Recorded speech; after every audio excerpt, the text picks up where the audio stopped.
ಎಲ್ರಿಗೂ ನಮಸ್ಕಾರ. ರಶ್ಮಿ ಧ್ವನಿ ಕನ್ನಡ ಯೂಟ್ಯೂಬ್ ಚಾನಲ್ಗೆ ಎಲ್ಲರಿಗೂ ಸ್ವಾಗತ. ನನ್ನೆಲ್ಲ ಆತ್ಮೀಯ ಪ್ರೀತಿಯ ಮುದ್ದು ಪುಟಾಣಿಗಳೇ, 1ನೇ ತರಗತಿಯ ಮುದ್ದು ಪುಟಾಣಿಗಳೇ, ಎಲ್ಲರೂ ಹೇಗಿದ್ದೀರಾ? ಚೆನ್ನಾಗಿದ್ದೀರಲ್ವಾ? ನಾವು ಇಂದಿನ ತರಗತಿಯಲ್ಲಿ 1ನೇ ತರಗತಿಯ ಭಾಗ 2ರಲ್ಲಿರ್ತಕ್ಕಂತಹ ಕನ್ನಡ ಭಾಷಾ ಪಠ್ಯಪುಸ್ತಕದಲ್ಲಿರ್ತಕ್ಕಂತಹ ಗುಣಿತಾಕ್ಷರಗಳ ಬಗ್ಗೆ ನೋಡೋಣ. ಮಕ್ಕಳೇ, ನಾವು ಕಳೆದ ದಿನ ತರಗತಿಯಲ್ಲಿ ಏನು ನೋಡ್ತಾ ಇದ್ವಿ? ಎಲ್ಲರೂ ಚೆನ್ನಾಗಿ ನೆನಪಿದ್ವಿಯಾ ಪುಟಾಣಿಗಳೇ? ಯಾರು ಹೇಳ್ತೀರಾ? ಬೇಗ ಬೇಗ ಕೈ ಮೈ ಎತ್ತಬೇಕು. ಯಾಕಪ್ಪ ಅಂತಂದ್ರೆ ನಿಮಗೆ ಹಿಂದಿನ ತರಗತಿ ಅರ್ಥ ಆದರೆ ಮಾತ್ರ ಹೋದಲ್ವಾ ನಾವು ಇವತ್ತಿನ ತರಗತಿಯನ್ನು ಕಂಟಿನ್ಯೂ ಮಾಡ್ಬೋದು. ಬನ್ನಿ, ಇವತ್ತು ಎಲ್ಲರೂ ತಿಳಿದಿದೆ ಅಲ್ವಾ ಮಕ್ಕಳೇ ಹಿಂದಿನ ತರಗತಿ ಪಾಠ. ನಾನು ನಿಮ್ಮ ಪದಗಳ ಅರ್ಥವನ್ನು ಹೇಳಿ, ಚಿತ್ರವನ್ನು ತೋರಿಸಿ, ಪದಗಳ ಲೈನ್ ಯಾವ ರೀತಿ ಬರೀಬೇಕು, ಆಮೇಲೆ ಅವು ಹೇಗೆ ಬರ್ತಾ ಎಂಬುದ್ರ ಬಗ್ಗೆ ನಾನು ನಿಮಗೆ ಹೇಳಿಕೊಟ್ಟಿದ್ದೆ. ಪುಟಾಣಿಗಳೇ, ನಾವು ಕಳೆದ ದಿನ ತರಗತಿಯಲ್ಲಿ ಏನೇನು ನೋಡಿದ್ವಿ ಅಂಥೇಳಿ ನಿಮಗೆ ಗೊತ್ತಾಗಬೇಕಲ್ವಾ? ಬನ್ನಿ ಒಂದು ಸಲ ಅದನ್ನು ರಿವಿಷನ್ ಮಾಡಿಬಿಟ್ಟು ನಾನು ಮುಂದಿನ ತರಗತಿಗೆ ಹೋಗ್ತೀನಿ. ಗುಣಿತಾಕ್ಷರಗಳಲ್ಲಿ ತಲೆಕಟ್ಟು, ಇಳಿ, ಗುಡಿಸು, ಗುಡಿಸಿನ ದೀರ್ಘ ಅನ್ನುವಂಥ ಒಂದು ಪಾಠವನ್ನು ನಾವು ನೋಡ್ತಾ ಇದ್ವಿ. ಆಮೇಲೆ ಅವುಗಳನ್ನು ನೋಡಿ, ಗುಡಿಸು, ಗುಡಿಸಿನ ದೀರ್ಘ ಯಾವ ರೀತಿಯಾಗಿರುತ್ತೆ, ಅದಾದಮೇಲೆ ಅದನ್ನೆಲ್ಲ ನೋಡಿದ್ವಿ. ಪದಗಳನ್ನ ಉಚ್ಚರಿಸಲಿಕ್ಕೆ ಕಲ್ತಿದ್ವಿ. ಕೊಟ್ಟ ಪದಗಳನ್ನು ನಾವು ಬರೀಲಿಕ್ಕೂ ಕೂಡ ನಾನು ನಿಮಗೆ ಹೇಳ್ಕೊಟ್ಟಿದ್ದೆ. ಅದನ್ನು ಕೂಡ ನೀಟಾಗಿ ಎಲ್ಲರೂ ಬರೆದ್ರಿ, ಹೌದಾ? ಇವತ್ತು ನಾವು ಏನು ಮಾಡೋಣ, ಗುಣಿತಾಕ್ಷರಗಳು 2 ಅನ್ನುವಂತಹ ಒಂದು ಪಾಠವನ್ನು ನಾವು ನೋಡೋಣ. ಯಾರೆಲ್ಲ ಪಠ್ಯಪುಸ್ತಕವನ್ನು ತೆರೆದಿಲ್ವೋ ಎಲ್ಲರೂ ಪಠ್ಯಪುಸ್ತಕವನ್ನು ತೆರೆದು ನಾವು ಮುಂದಿನ ಭಾಗವನ್ನು ನಾವು ನೋಡೋಣ. ಬನ್ನಿ ಸ್ಟಾರ್ಟ್ ಮಾಡೋಣ ಪುಟಾಣಿಗಳೇ. ಬನ್ನಿ ಎಲ್ಲರೂ ಬೇಗ ಬೇಗ ಸ್ಟಾರ್ಟ್ ಮಾಡೋಣ, ಯಾಕಂದ್ರೆ ನಾವು ಕಲಿಬೇಕಲ್ವಾ? ಹೀಗಾಗಿ ಬನ್ನಿ ನೋಡಿ, ಗುಣಿತಾಕ್ಷರಗಳು 2. ನಾನು ಹೇಳಿದಾಗೆ ಎಲ್ಲರೂ ಹೇಳಿ. ಗುಣಿತಾಕ್ಷರಗಳು 2: ಕೊಂಬು, ಕೊಂಬಿನಿಳಿ, ಒಟ್ರು ಸುಳಿ. ನೋಡಿ, ಕೊಂಬು, ಕೊಂಬಿನಿಳಿ, ಒಟ್ರು ಸುಳಿ ಅಂತ ಕರಿತೀವಿ. ನಿಮಗೆ ಕೊಂಬು ಅಂದರೆ ಯಾವುದು, ಕೊಂಬಿನಿಳಿ ಅಂದರೆ ಯಾವುದು, ಒಟ್ರು ಸುಳಿ ಅಂದರೆ ಯಾವುದು ಅನ್ನುವಂಥದ್ದನ್ನು ನಾನು ನಿಮಗೆ ಹೇಳ್ತೀನಿ. ಫಸ್ಟು ಇಲ್ಲಿ ಕೆಲವೊಂದು ಚಿತ್ರಗಳನ್ನು ಕೊಟ್ಟಿದ್ದಾರೆ, ನಾವು ಅವುಗಳನ್ನ ಗುರುತಿಸಲಿಕ್ಕೆ ಕಲಿಬೇಕು. ನೋಡಿ, ಚಿತ್ರ ತೋರಿಸಿ ಪದ ಹೇಳಿಸಿ. ಇಲ್ಲಿ ಚಿತ್ರವನ್ನು ತೋರಿಸಿ, ಚಿತ್ರವನ್ನು ಕೊಟ್ಟಿದ್ದಾರೆ, 3 ಚಿತ್ರ ಕಾಣಿಸ್ತಾ ಇದೆಯಾ ಎಲ್ಲರೂ ನಿಮಗೆ? ಆ ಚಿತ್ರವನ್ನು ತೋರಿಸಿ ನಾವು ಪದವನ್ನು ಹೇಳಬೇಕು. ನೋಡಿ, ಮೊದಲನೇ ಚಿತ್ರ ನೀವೆಲ್ಲರೂ ನೋಡುತ್ತೀರಾ. ಮನೆಯಲ್ಲಿ ಅಪ್ಪ ಅಮ್ಮನ ಜೊತೆ ಕುಳಿತುಕೊಂಡು ಟಿ.ವಿ ನೋಡಬೇಕಾದ್ರೆ ಪ್ರಾಣಿ ಪಕ್ಷಿಗಳದ್ದು ಸಿಂಹ ಇರುತ್ತೆ. ಅದರಲ್ಲಿ ಹುಲಿಯ ಚಿತ್ರವನ್ನು ನೀವು ನೋಡಿರ್ತೀರ, ಹೌದಾ? ಇದ್ಯಾವುದು? ಹುಲಿ. ಇದ್ಯಾವುದು? ಹುಲಿ. ನೋಡಿ, 2ನೇ ಚಿತ್ರ ಕಾಣಿಸ್ತಾ ಇದೆಯಾ? ಹೂಜಿ. ಮನೆಯಲ್ಲಿ ಹೂಜಿ ನೀರನ್ನು ಕುಡಿಯಲಿಕ್ಕಾಗಿರ್ಬೋದು, ಅಥವಾ ಹೂಜಿ ಇರ್ಬೋದಲ್ವಾ? ಹೀಗಾಗಿ ನಾವು ಇದನ್ನು ಹೂಜಿ ಅಂತೇಳಿ ಕರಿತೀವಿ. ಇನ್ನು 3ನೇ ಚಿತ್ರ ಕಾಣಿಸ್ತಾ ಇದೆಯಾ? ನೋಡಿ, ಮನೆ. ಇದಕ್ಕೆ ನಾವೇನಂತ ಕರಿತೀವಿ ಕನ್ನಡದಲ್ಲಿ? ಗೃಹ ಅಂಥೇಳಿ ಕರಿತೀವಿ. ಏನಿದು? ಗೃಹ. ಬನ್ನಿ, ಕೊಟ್ಟಿರುವ ಪದಗಳನ್ನು ಗುಂಡಾಗಿ ನಕಲು ಮಾಡಿಸಿ. ಇಲ್ಲಿ ಕೊಟ್ಟಿದ್ದಾರೆ, ಆ ಪದಗಳು ನಾವು ಗುಂಡಾಗಿ ನಕಲನ್ನು ಮಾಡಲಿಕ್ಕೆ ನಾವೇನು ಮಾಡಬೇಕು? ಕಲಿಬೇಕು, ಹೌದಾ? ಕೊಂಬು, ಕೊಂಬು, ಕೊಂಬಿನಿಳಿ, ಒಟ್ರ ಸುಳಿ, ಹೌದಾ? ಇದ್ಯಾವುದು? ಕೊಂಬು. ನೋಡಿ, ಇಲ್ಲಿ ಹುಲಿ ಮುಂದೆ ಹೂ ಹೀಗೆ ಬಂದಿದೆ ಅಲ್ವಾ? ಇದಕ್ಕೆ ನಾವು ಕೊಂಬು ಅಂತ ಕರಿತೀವಿ. ಈಗ ಅವ್ರೇನು ಕೇಳಿದ್ದಾರೆ, ಕೊಂಬುನ ಯಾವ ರೀತಿಯಾಗಿ ಅದನ್ನು ಹೇಗೆ ಬಿಡಿಸ್ಬೇಕು ಅನ್ನುವಂಥದ್ದನ್ನು ಕೊಟ್ಟಿದ್ದಾರೆ. ಬನ್ನಿ ನೋಡೋಣ. ಕುಸೂರಿ, ಇದನ್ನು ಮೊದಲು ನಾವು ಗುಂಡಾಗಿ ನಕಲನ್ನು ಮಾಡಬೇಕು. ನಾನು ಬರಿತೀನಿ, ನಾನು ಬರ್ದಂಗೆ ನೀವು ಕೂಡ ನಿಮ್ಮ ಪುಸ್ತಕದಲ್ಲಿ ಹೀಗೆ ಬರೆದುಕೊಳ್ಳಿ. ನಾವು ಅದನ್ನು ಅಂತ ಬರಿಬೇಕು. ಇದ್ಯಾವುದು? ಕುಸೂರಿ. 2ನೇದು ಗುರು. ಇದು ಗುರು. 3ನೇದು ಚುರುಮರಿ. ಎಲ್ಲರೂ ಬಾಯಲ್ಲಿ ನೀರು ಬಂತಾ? ಚುರುಮುರಿ ಅಂದರೆ ಮನೆಯಲ್ಲೆಲ್ಲ ಚುರುಮುರಿ ತಿಂತೀರಲ್ವಾ? ಇದು ಚುಟುಕು. ಚುಟುಕು, ಹೌದಾ? ಬನ್ನಿ ನೆಕ್ಸ್ಟ್ ನೋಡಿ, ತುರುಬು. ಮನೆಯಲ್ಲಿ ಅವ್ವ ತುರುಬು ಕಟ್ತಾರಲ್ವ? ತುರುಬು. ಧುರೀಣ. ಅಪ್ಪ ಧುರೀಣ ರಾಜಕಾರಣಿಗಳ ಜೊತೆ ಅಡ್ಡಾಡ್ತಿರ್ತಾನಲ್ವ? ಅದು. ಇದು ಢುಮುಕಿ. ಡುಮ್ಕಿ ಹೊಡೆದು ನಿಂತಿರ್ತಾರಲ್ವ ನೀವು ಬಿದ್ದರೆ, ಹೌದಲ್ವಾ? ಅದು. ಪುನುಗು. ನೋಡಿ, ಹೇಳ್ಬೇಕೆಲ್ಲರೂ. ಪುನುಗು. ಯುವ, ಯುವ. ರುಜು, ರುಜು. ಲುಂಗಿ. ಹಾವು. ಹಾವು ಅಂದ ತಕ್ಷಣ ಎಲ್ಲರೂ ಭಯ ಆಯ್ತಲ್ವಾ? ಒಂದು ಸಲ ಹೇಳ್ತೀನಿ ನೋಡಿ, ಎಲ್ಲರೂ ಓದಿ.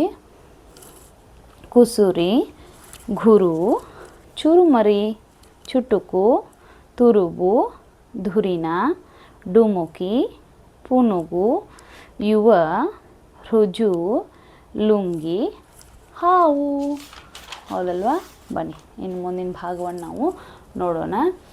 ನೋಡಿ, ಕೊಂಬಿನಿಲಿ ಹೀಗೆ ಈ ರೀತಿ ಬರುತ್ತಲ್ವ, ಅದಕ್ಕೆ ನಾವೇನು ಕರಿತೀವಿ? ಕೊಂಬಿನಿಲಿ ಅಂತ ಕರಿತೀವಿ. ನೆನ್ಪಿಟ್ಕೋಬೇಕು, ಪರೀಕ್ಷೆಯಲ್ಲಿ ಕೇಳ್ತೀನಿ. ಇವನು ಕೂಡ ನಾವು ನಕಲನ್ನು ಮಾಡಬೇಕು. ಬನ್ನಿ, ಕೂಸು. ಕೂಸು ಮನೇಲಿ ತಮ್ಮ ಇದ್ದರೆ ಅದಕ್ಕೆ ಕೂಸು ಅಂತ ಕರಿತೀವಿ.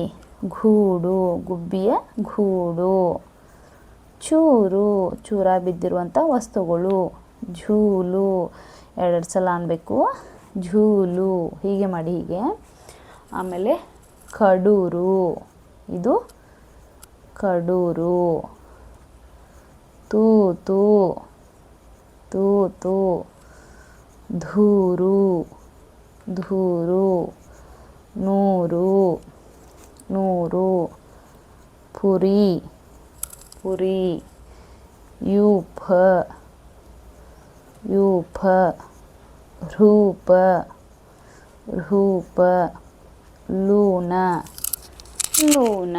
ನೋಡಿ, ನಾವೊಂದು ಸಲ ಹೇಳ ಎಲ್ಲರಿಗೂ ನಿಮಗೆ. ಕೂಸು, ಗೂಡು, ಚೂರು, ಝೂಲು, ಕಡೂರು, ತೂತು, ಧೂರು, ನೂರು, ಪೂರಿ, ಯೂಪ, ರೂಪ, ಲೋನ. ನೋಡಿ, ಮೂರನೇದು ಒಟ್ರ ಸುಳಿ ಅಂತ ಕರಿತೀವಿ. ಹೀಗೆ ಈ ರೀತಿ ಇರೋದನ್ನು ನಾವು ಒಟ್ರು ಸುಳಿ ಅಂತ ಕರಿತೀವಿ. ಕೊಟ್ಟಿರುವಂಥ ಪದಗಳು ನೋಡಿ: ಕೃತಿ, ಗೃಹ, ತೃಣ, ಧೃತಿ, ನೃಪ, ಭೃಂಗ, ಮೃಡ, ವೃತ, ಶೃಂಗ, ಸೃಜನ, ಹೃದಯ, ಘೃತ. ಹೌದಾ? ಈಗ ನಾನು ಒಂದೊಂದೇ ಪದಗಳನ್ನ ಬರಿತೀನಿ, ನೀವು ಕೂಡ ಹಾಗೆ ಬರೀರಿ. ಕೃತಿ, ಎಲ್ಲರೂ ಜೋರಾಗಿ ಹೇಳಬೇಕು. ಕೃತಿ. ಗೃಹ, ಎಲ್ಲರೂ ಜೋರಾಗಿ ಹೇಳಬೇಕು. ಆಮೇಲೆ ತೃಣ, ತೃಣ. ಧೃತಿ, ಧೃತಿ. ನೃಪ, ನೃಪ. ಆಮೇಲೆ ಭೃಂಗ, ಭೃಂಗ. ಮೃಡ, ಮೃಡ. ಋತ, ಶೃಂಗ, ಶೃಂಗ. ಸೃಜನ, ಇದು ಸೃಜನ. ಹೃದಯ, ಹೃದಯ. ಘೃತ, ಇದು ಘೃತ. ಹೌದಾ? ನೋಡಿ, ಒಂದ್ಸಲ ಹೇಳ್ತೀನಿ ನೋಡಿ. ಕೃತಿ, ಗೃಹ, ತೃಣ, ಧೃತಿ, ನೃಪ, ಭೃಂಗ, ಮೃಡ, ಋತ, ಶೃಂಗ, ಸೃಜನ, ಹೃದಯ, ಘೃತ. ನೋಡಿ, ಇಲ್ಲಿ ಅಭ್ಯಾಸ ಕೊಟ್ಟಿದ್ದಾರೆ, ಅಭ್ಯಾಸ ಮಾಡಿಬಿಡೋಣ. ಬನ್ನಿ. ನೀಡಿರುವ ಪದಗಳನ್ನು ಗುರುತಿಸಿ ಸ್ಪಷ್ಟವಾಗಿ ಉಚ್ಚರಿಸಲು ಹೇಳಿ. ಇಲ್ಲಿ ಅವರು ಕೆಲವೊಂದು ಅಷ್ಟು ಪದಗಳನ್ನು ಕೊಟ್ಟಿದ್ದಾರೆ. ಅಂದರೆ ನಾವು ಇಲ್ಲಿ ಹಿಂದಿನ ತರಗತಿಯಲ್ಲಿ ಅಂದರೆ ಇವನು ಕೊಟ್ಟಿರ್ತಕ್ಕಂಥ ಇದೇ ಪದಗಳನ್ನು ಇಲ್ಲಿ ಕೊಟ್ಟಿದ್ದಾರೆ. ಅವುಗಳನ್ನ ನಾವೇನು ಮಾಡಬೇಕು? ಓದಿ ಸರಿಯಾಗಿ ಉಚ್ಚಾರವನ್ನು ಮಾಡಲಿಕ್ಕೆ ನಾವು ಕಲಿಬೇಕು. ಹೌದಾ? ಬನ್ನಿ, ನಾನು ಹೇಗೆ ಹೇಳ್ತೇನೆ ಹಾಗೆ ಹೇಳಿ. ಕುರಿ, ಕುರಿ. ಗುರಿ, ಗುರಿ. ಚುರುಕು, ಚುರುಕು. ಕುಟುಕು, ಕುಟುಕು. ಢುಮುಕಿ, ಢುಮುಕಿ. ಆಮೇಲೆ ತುರುಸು, ತುರುಸು. ನುಣುಪು, ನುಣುಪು. ಭುಗುರಿ, ಭುಗುರಿ. ಮುನಿ, ಮುನಿ. ರುಜು, ರುಜು. ಹುಳಿ, ಹುಳಿ. ಸುಗುಣ, ಸುಗುಣ. ಭುವನ, ಭುವನ. ಖುಷಿ. ಹೌದಾ? ಈಗ ಇಲ್ಲಿ ನೋಡಿ, ಅಭ್ಯಾಸದಲ್ಲಿ ಏನು ಕೊಟ್ಟಿದ್ದಾರೆ? ನೀಡಿರುವ ಪದಗಳನ್ನು ಸ್ಪಷ್ಟವಾಗಿ ಉಚ್ಚರಿಸಲು ಹಾಗೂ ಬರೆಯಲು ಹೇಳಿ ಅಂತ ಇದೆ. ಕೆಲವೊಂದು ಪದಗಳನ್ನು ಕೊಟ್ಟಿದ್ದಾರೆ, ಅವುಗಳನ್ನ ಸ್ಪಷ್ಟ ಉಚ್ಚಾರವನ್ನು ಮಾಡಲಿಕ್ಕೆ ಕಲಿಬೇಕು, ಹಾಗೆ ಬರೀಲಿಕ್ಕೂ ಕೂಡ ನಾವು ಕಲಿಬೇಕು. ಈಗ ನೋಡಿ ಕೊಟ್ಟಿದ್ದಾರೆ, ನಾನು ಹೇಳ್ತೀನಿ. ಕೂಪ. ಹೌದಾ? ಕೂಪ. ನೀಟಾಗಿ ಬರೀರಿ ಮಕ್ಕಳೇ. ದುಂಡಾಗಿ ಬರೆಯೋದ್ರಿಂದ ನಿಮ್ಮ ಅಕ್ಷರಗಳು ಇನ್ನೂ ದುಂಡಾಗಿ ಆಗ್ತವೆ. ಆಮೇಲೆ ಗೂಡು, ಗೂಡು. ನೋಡಿ, ಗೂಡು. ಎಲ್ಲರೂ ದುಂಡಾಗಿ ಬರಿಬೇಕು. ಚೆಕ್ ಮಾಡ್ತೀನಿ. ಚೂಪು, ಚೂಪು ಚೂಪು. ಝೂಲಿ ಝೂಲಿ. ಹೌದಾ?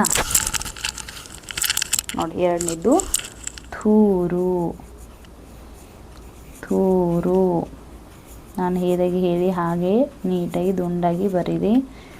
ಧೂರ ಧೂರ. ನೂರು ನೂರು. ಪೂರಿ ಪೂರಿ. ಹೌದಾ? ನೋಡಿ, ಆಮೇಲೆ ಮೂರುತಿ ಮೂರುತಿ. ಮಾರುತಿ ಮಾಡಿರಿ ಮತ್ತು ಎಲ್ಲರೂ ನೀಟಾಗಿ ಬರೀರಿ. ಮೂಕು ಮತ್ತು ಮಾಕು ವ್ಯತ್ಯಾಸ ಗೊತ್ತಿರ್ಬೇಕು. Room room. ರೂಮು ಅಂದರೆ ಕೋಣೆ ಅಂತ ಅರ್ಥ. ಆಮೇಲೆ ಲೂನ ಲೂನ. ಶೂರ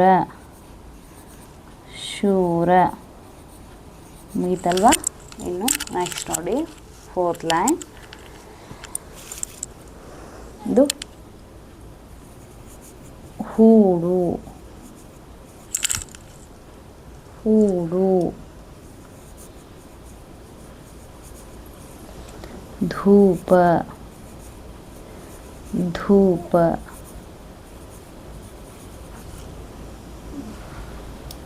ಭೂಮ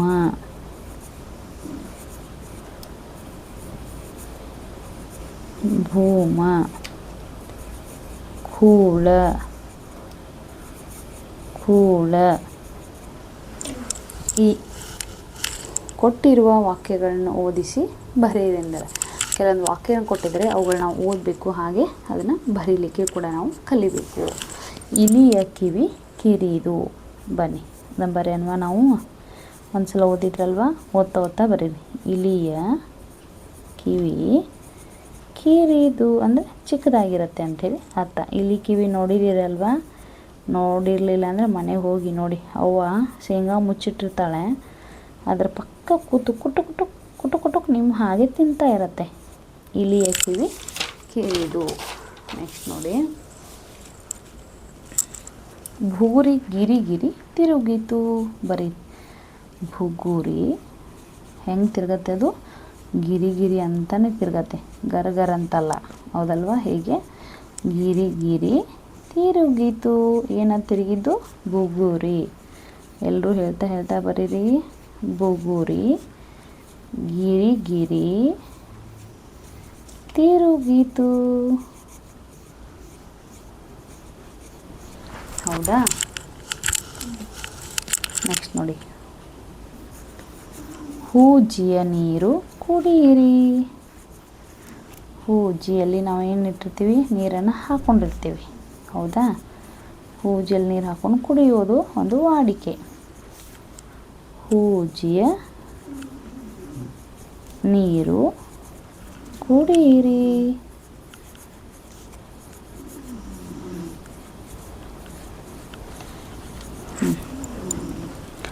ಫಾತಿಮಾ ಚೂಟಿ ಹುಡುಗಿ. ಫಾತಿಮಾ ಚೂಟಿ ಹುಡುಗಿ.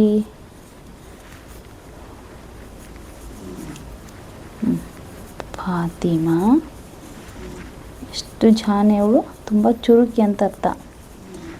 ಚೂಟಿ ಹುಡುಗಿ.